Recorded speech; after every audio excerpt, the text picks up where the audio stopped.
কেমন বড়াই। হাবিবুর রহমান, লোকটা শুধু করতো বড়াই, দেখে নিতাম লাগলে লড়াই।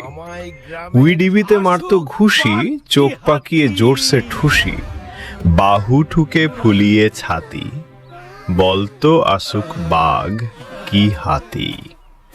আমি কি আর কারেও ডরাই, ভাঙতে পারি লোহার কড়াই। শুনে সবে কাঁপতো ডরে, খিল লাগিয়ে থাকতো ঘরে।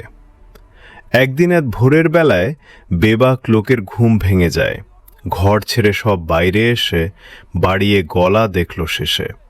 ঢিবির পাশে বাঁধের গোড়ায় লোকটা কেবল গড়িয়ে বেড়ায়।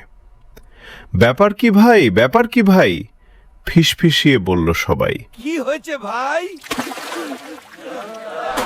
লোকটা তখন চেঁচিয়ে জানায়, উই ধরেছে নাকের ডগায়া।